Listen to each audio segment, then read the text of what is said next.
So my guys are lying there, rotting away. And the quartermaster, that cur, he just shrugs. We're out, he says, looking at me all smug. Well, we roughed him up a little, checked his cabinet, and what do you know? He did have potions, a whole crate of them. We ran straight back to the infirmary, and we saved our friends. And that was it. They shackled us and brought us to you for judgment. If you think I'm a criminal, then fine, sentence me. But I reckon the real criminals here are the quartermasters. They just sit there, fat and happy, hoarding all the goods the kingdom gave them. Meanwhile, we're flopping about as dirt and blood. And if we need anything, the answer is always the same. We're out. Corporal Bartley forgot to mention that he beat the quartermaster almost to death and left him to bleed out. It's a miracle the poor man's still breathing, and that the healing potions were intended for command and staff. The quartermaster had an order. He was to die sooner than let anyone steal items of strategic importance. The death of a trained officer is a much heavier blow than the death of a common soldier. Agree to disagree. Without capable officers, our losses would have grown tenfold. He also failed to mention a dozen previous cases of theft, which cannot be so neatly excused by a touching concern for his comrades, and a whole warehouse worth of stolen goods he stashed near the city walls. No way around it, lads. You've been caught. We have to punish you. Otherwise, we can kiss goodbye to any sense of order.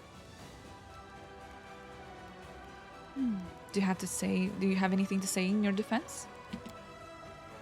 You can't put it all on us. We're soldiers. We're told to survive to fight another day. And that's exactly what we're doing.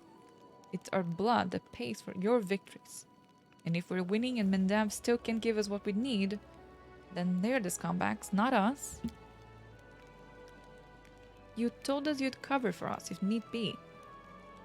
You turned a blind eye here and there. You showed us sympathy.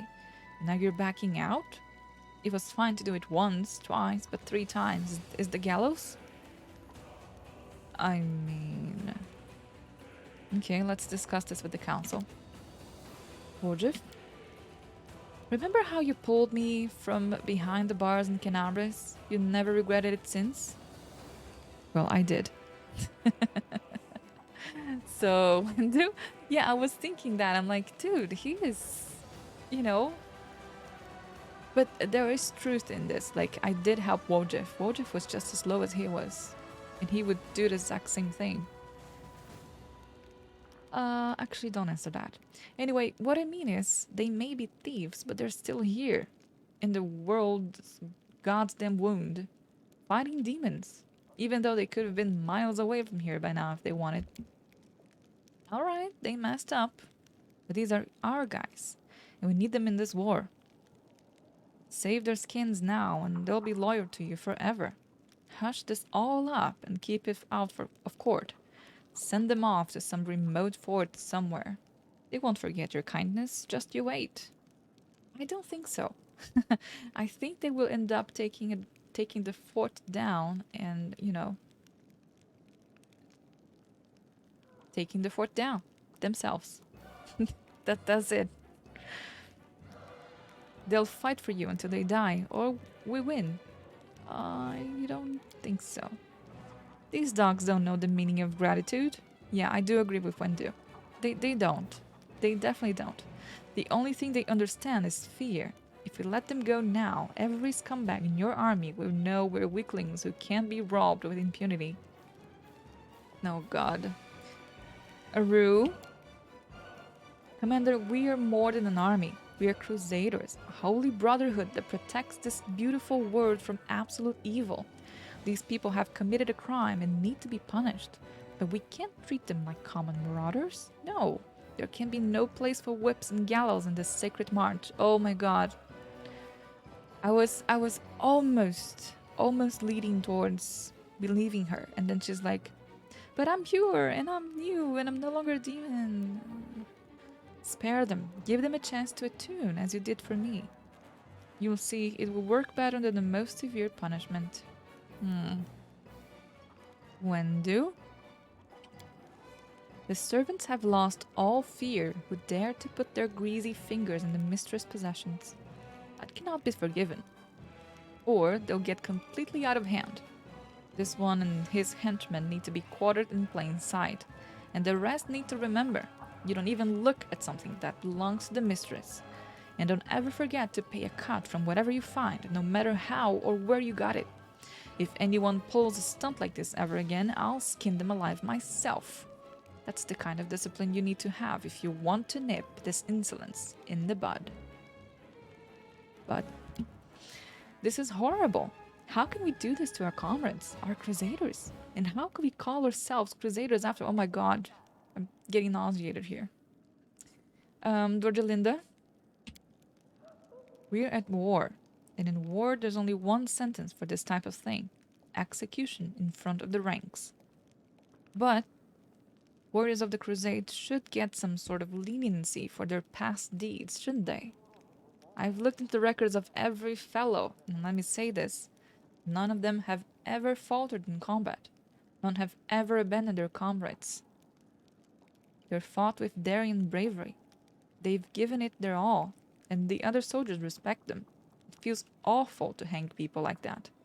We'll send them up to Nerosian. Let the judge give them 5 or so years of hard labor. They say it clears your head right up. Yeah, the righteous crusaders, a succubus, a spider cat girl, and a tiefling with a creepy shadow. I know. Yeah, they clearly forgot that in Mendav, only nobles and rich people were allowed to steal. Oh, pardon me, not steal. Collect taxes and care about their wealthy selves. And if a simple lad grabs a loaf without permission because he's starving to death, his options are gallows and hard labor. Man, I love this country when we're protecting. Oh, Wojciech, the truth.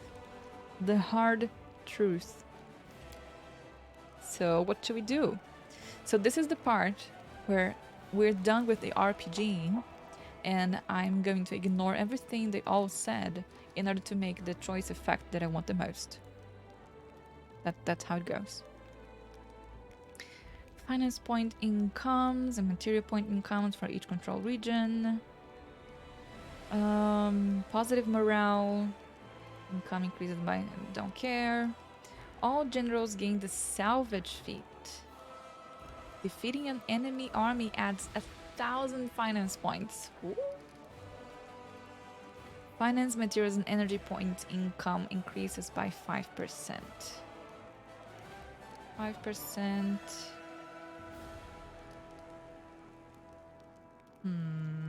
I would rather have Dordelinda. Because here's the deal, chat. I have already cleared most of the map. I've already cleared most of everything that's in the map to fight for. With the exception of, you know, the very, very western part. So this doesn't help me right now because I don't have that many enemy armies to fight anymore. I mean, I might have, but if we get another map, which I don't think we will. So I would rather have 5% more, which I think it's a bigger number than anything else. By, you know, having everything controlled like I have just now. I'm gonna go with Dordelinda. Send them to Mendav. They deserve imprisonment, but not the gallows. Thank you, Commander. I was not looking forward to executing your comrades. But this way, we can punish these idiots as well as showing Nerosian that we have a grip on our troublemakers.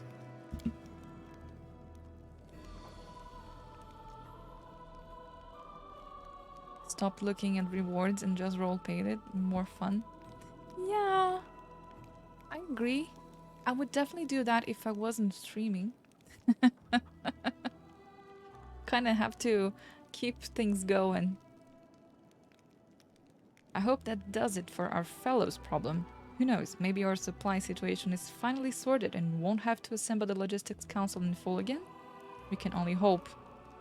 Oh, this is the game letting me know that they're gonna take a breather and that they're gonna stop me in the further acts going forward. Here we go. 2 out of 3. Commander! Meanwhile, my chicken in the background. Oh. Commander, permission to report. The army's disposition is growing dangerous. More and more soldiers express their distrust towards you and your mythical powers. They grumble in their lack of understanding of where you are leading them and what your plan is. What's worse, the wary have once again emerged among the officers. The wary? Don't remember those. This is military, right? They're adding fuel to the fires of sedition, and we've all already had cases of direct insubordination. You have to win back the trust of the soldiers forthwith, or else the army will be paralyzed. Some privates have already refused to march into battle. I suggest that we make your strategy clear by setting up a bulletin board. You could have a news statement with your name on it every week. Every 2 weeks, you could invite delegates from your soldiers to ask any question they may have. It feels like the soldiers are discouraged and dismayed. We should embolden them by reminding them that the crusade is about more than just death and danger. This is a time of camaraderie and valor too. Maybe we could adorn the city with an inspiring monument or two, the kind that lifts your spirits whenever you walk by. Soldiers have the right to ask their generals questions, but they have no right to disobey orders simply because their curiosity isn't being satisfied. They are committing sabotage, and the penalty for sabotage is court-martial. We'll build new taverns for our soldiers and pour them free beer on the commander's behalf. That's the easiest way to win their love. Darren is a very, very knowledgeable diplomatic person. The worry again? I thought we took care of that problem. Not completely, apparently. We haven't yet solved the main issue. Far too many officers still believe that the Queen herself should be in charge of the crusade. No matter how many feats you've achieved, they still consider you an upstart. We will have to do something about them soon, but the unrest among the soldiers is the most pressing matter at hand. So we can hit this. We can definitely hit this, which is a really high perception check for Act 3. What do you think of the wary? They're your comrades in arms, after all. Whoa! That's a lot of experience. I think of them as traitors, Commander. Harmattan replies quickly and firmly, but his expression darkens for a moment. What is exactly that my soldiers find worrying? Your mythical powers. Yes, they do secure us one victory after another, but even the most loyal troops raise questions from time to time. They wonder, what are you? Are you mortal like the rest of us? Or perhaps an emissary from other spheres? And if so, then which ones? Are you truly fighting for a crusade cause? Or do you have your own ulterior motives? All of this paves the way for endless speculation. They're not wrong. I mean, let's say that our president or prime minister start having special powers out of nowhere. Okay, let's put this in an era of mythological problems, like we have demons around. Okay, and then you just have someone that appears out of nowhere and is the leader of your country, is the leader of your place, and they suddenly have these mythical powers coming out of nowhere. We would, all of us intelligent beings, would probably be like, okay, but how? Is this a strategy from the other other side of the war, in order to, you know, command us from within? I would go insane. I mean, they have 100% my backup on this. I would feel the same. Sila, I have doubts that explaining battle strategy will help our people in any way. They're fighting a brutal war, maybe the worst war in Galarian's history. They're exhausted and scared. If we want to help them, we have to give them courage. By building statues, Tila? You're already making an effort, but I would also suggest adorning your fortress with monuments. Not grim ones, but something heroic or uplifting. That way, soldiers who are about to march out or have just marched in will be able to smile at them like old friends. I had a marble friend like that once. The recruits in our order believed that rubbing the hilt of his stone sword would bring you good luck.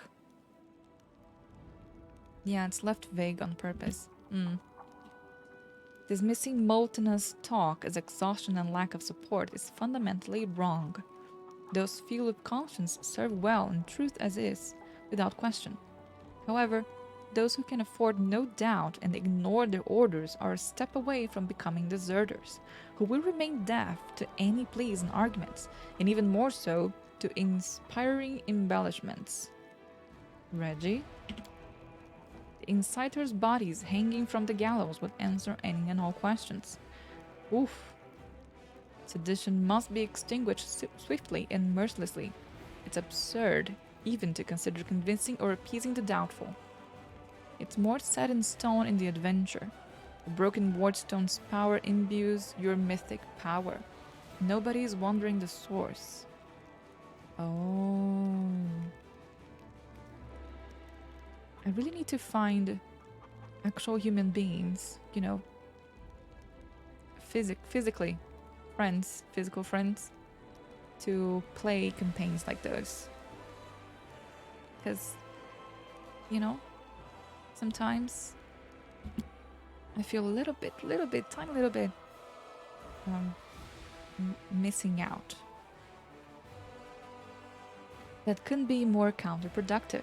The sight of hanged bodies will absolutely stop the soldiers from asking questions, but it won't stop them from thinking them. For example, will they hang me next? Did I make a mistake by joining this army? It isn't about time I made a run for it. Oh, and you're not in charge of anything. Godfrey's the boss of the adventure, period. Oh, really? But I mean, I could always backstab her. Darren? There's a centuries-old cure for grouches and complainers. Alcohol and a little cheer. We'll build more taverns, supply them with strong beer, and treat the soldiers once or twice, courtesy of the treasury. They'll leave their doubts behind in the blink of an eye and proclaim you the best and most beloved commander who ever lived. I'll be the first to agree that taverns are a good thing to have, but they're not enough to support the army's fighting spirit. Isn't that what they have spirit for? If you don't give our soldiers something more than drinks, our taverns will just become places to drown their sorrows or vent their frustrations through brawls. Okay, Captain. If the soldiers don't understand you, then you must bridge the gap between you and them. Create means of direct communication, so to speak. We'll set up a bulletin board that will simply put keep everyone informed of the situation on the front and the basics of our strategy. In addition, we'll set up times when, once every 2 weeks, the soldiers can send delegates to you and ask any lingering questions. The general is under no obligation to report to their soldiers. They'll end up disputing your every word and second-guessing your orders before you know it. In some exceptional cases, a general may seek counsel from experienced veterans, but turning your headquarters into a thoroughfare is the surest way, that's the word, to destroy your authority. The bulletin board? Pray tell, how many of our soldiers can actually read? Maybe we should engrave this board with some obscene carvings. Then it would at least be useful. Thank you for the enlightenment, Darren. Okay. A monument provides all units with +5 bonus, the chance to act twice due to positive combat morale. Ooh. Wait, a monument provides all units plus 5% bonus. Only one monument can be built in each fort. So I need a level 2 fort. So I can have up to... what? I already have 3 of them. So let's say we could get about 25% chance of having my troops acting twice by the end of the campaign.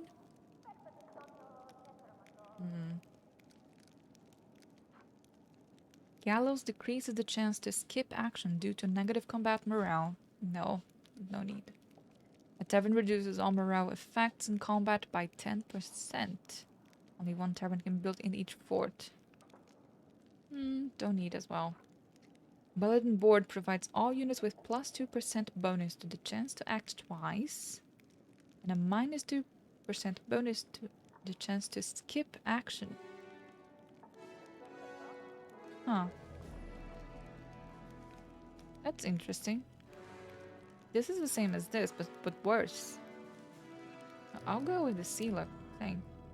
Will do. I hope this will help in some way. That was easy. No god, more talking. Wait a second there, chat. I need to grab some water. 1 second.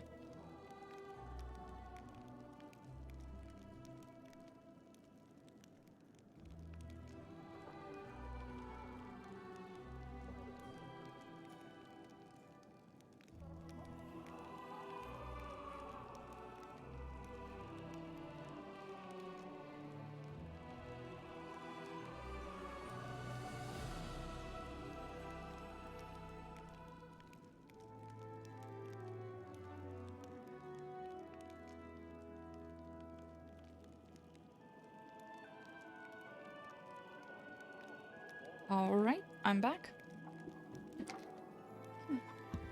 Commander, I'm glad to report that the reorganization of our army is practically complete. The counterattack and the capture of Karamzad's citadel will serve as a vivid demonstration of our increased military strength.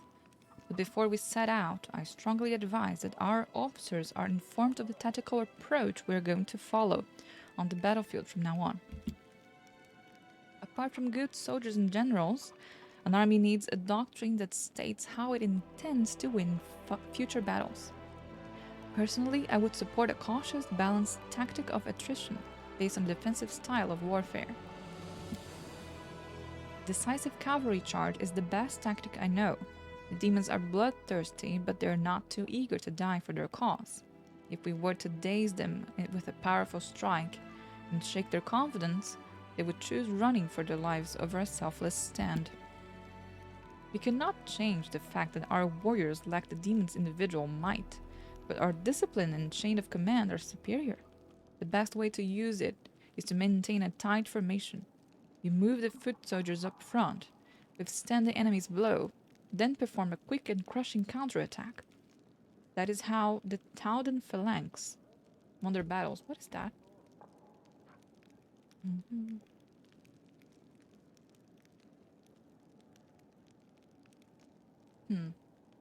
That is how we will prevail as well.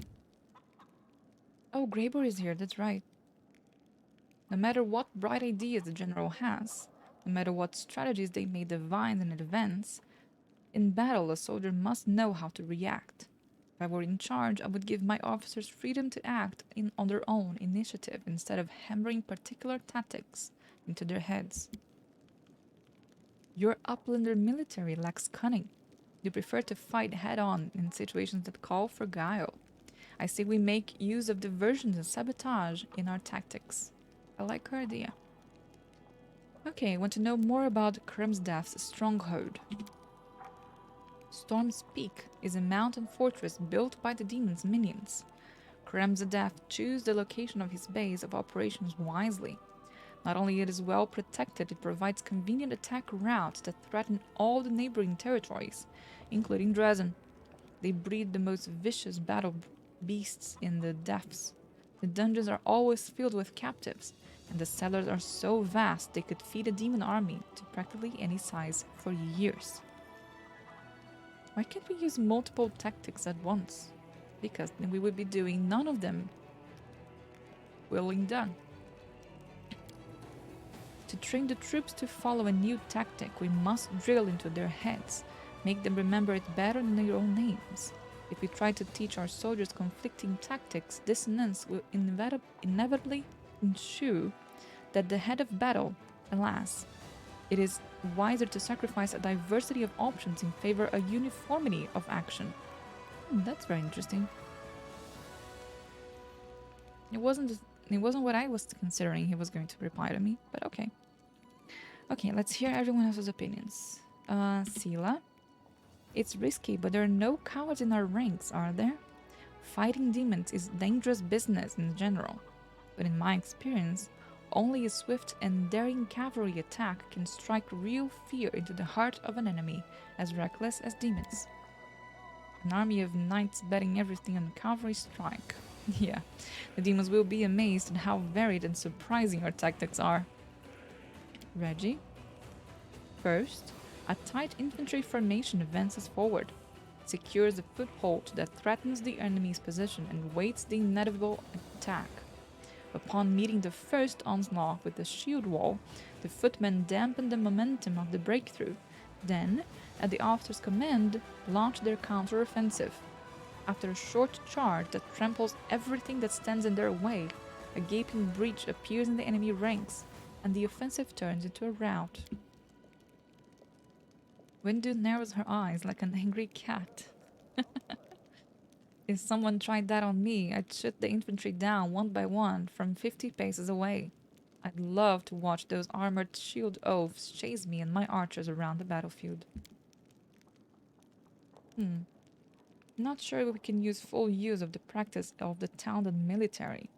Although the phalanx certainly shows outstanding results, Tauder infantry trains in a fundamentally different way than our own.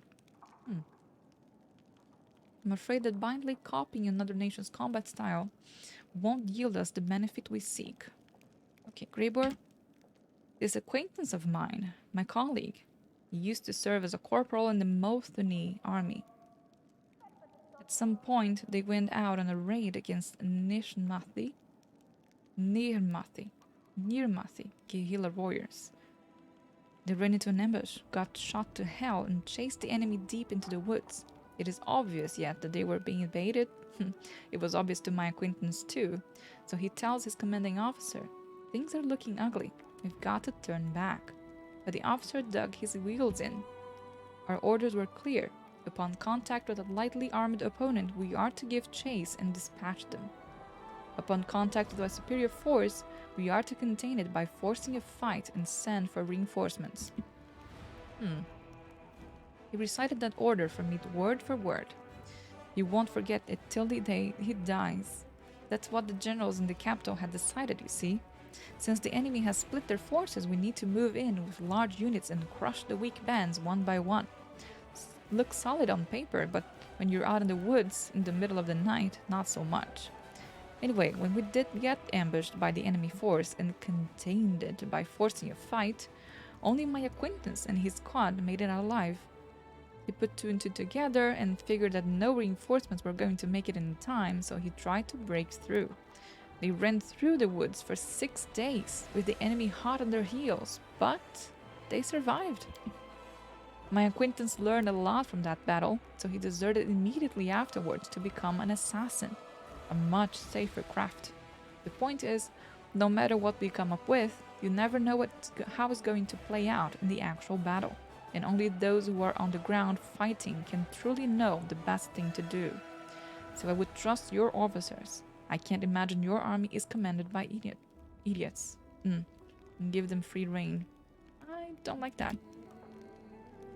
Initiative is a dangerous weapon. There are situations where it can be useful, but in a large-scale battle and display for free thinking, any leeway in interpreting orders may disorganize the army and throw it into chaos. We should not be destroying the discipline of our troops with our own hands.